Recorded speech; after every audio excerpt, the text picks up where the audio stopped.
உம்மத்துடைய வாலிபர்களுக்கு சொல்லக்கூடிய மிக முக்கியமான விஷயம் இந்த நேரத்தில் அதுதான். அதோடைய சிறப்புகளையும் இதோடைய வசனங்களையும் நிறைய சொல்லலாம். வகதா ரப்புக அல்லா தஅபுது இல்லா இய்யா பில் வாலிதைனி இஹ்சானா. அல்லாஹ்வை வணங்குதலுக்கு பிறகு அல்லாஹ்வுடைய மார்க்கம் ஒரு விஷயத்தை முக்கியத்துவப்படுத்தினா என்ன? பில் வாலிதைனி இஹ்சானா. பெற்றோரிடத்தில் நல்ல முறையில் நடந்து கொள்ளுங்கள் தான் சொல்லுது. ரப்பு எனக்கு செஞ்சிட்டியா கடமை, அதுக்கப்புறம் இந்த உலகத்தில் ஒருத்தர் கடமை செய்யணுமா? யாரு? உன்னுடைய பெற்றோர்கள் தான். ஸல்லல்லாஹு அலைஹி வஸல்லம் கேட்கும்போது, யார் ரசூலல்லாஹ், உலகத்திலேயே நான் நெருக்கமா எடுத்துக்கொள்ள வேண்டிய உறவு யார் அப்படின்னு கேட்கும் ஸல்லல்லாஹு அலைஹி வஸல்லம் சொன்னாங்க, உம்முக். அதுக்கு பிறகு உம்முக். அதுக்கு பிறகு உம்முக். அதுக்கு பிறகு உன்னுடைய அபூக், உன் தந்தைன்னு ஸல்லல்லாஹு அலைஹி வஸல்லம் சொன்னாங்க. ரசூலுல்லாஹி அலைஹி வஸல்லமும் அல்லாஹ்வும் அல்லாஹ்வுடைய மார்க்கத்தில் ஒரு மனிதனுக்கு பங்கு அல்லாஹ்வுக்கு அப்புறம் கொடுக்கிறதுக்கு உள்ள உரிமை அப்படிங்கிறது பெற்றோர்களுக்கு தான் ஸல்லல்லாஹு அலைஹி வஸல்லம் நமக்கு சொல்லியிருக்காங்க. நிறைய ஹதீஸுகள் இருக்கு. ஒரே ஒரு ஹதீஸை மட்டும் சொல்லிட்டு நான் இதை ஒரே ஒரு ஹதீஸையும் ஒரே ஒரு நபித்தோருடைய செய்தியை மட்டும் சொல்லிக்கிறேன். ஒரு சஹாபி வந்து கேட்கிறார், யா ரசூலல்லாஹ், என் தந்தை மரணமானதற்கு பிறகு அவருக்கு நான் செய்ய வேண்டிய கடமைகள் இருக்கா? அவர் இல்லை, நான் என்ன செய்யறது? அவருக்கு நன்மை போகணும், அவருக்கு நான் நன்றி சொல்லணும், என்ன செய்யணும் கேட்கிறாங்க. ஸல்லல்லாஹு அலைஹி வஸல்லம் சொன்னாங்க, இக்ராமு சதீகிஹிமா. சதீக்னா உன் தந்தை தாயுடைய நண்பர்களை கண்ணியப்படுத்தினாங்க.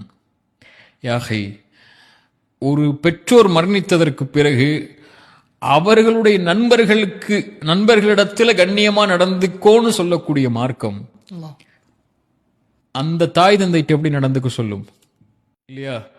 ஒரு சஹாபிட்ட வந்து கேட்கிறாங்க, தோழரே, நான் ஒரு தவறு செஞ்சுட்டேன், ஒரு பெண்ணை கொலை செஞ்சுட்டேன், எனக்கு திருமணம் செய்ய வந்தாங்க, அவங்க வேற திருமணம் செய்ய முற்படுத்திட்டாங்க, நான் கோவத்தில் கொலை செஞ்சுட்டேன், எனக்கு உலகத்தில் தண்டனை கிடைக்க போகுது, ஆனால் அதை குறித்து கவலைப்படலை, அல்லாஹ்விடத்தில் எனக்கு மன்னிப்பு உண்டா நான் செய்த தவறுக்கு?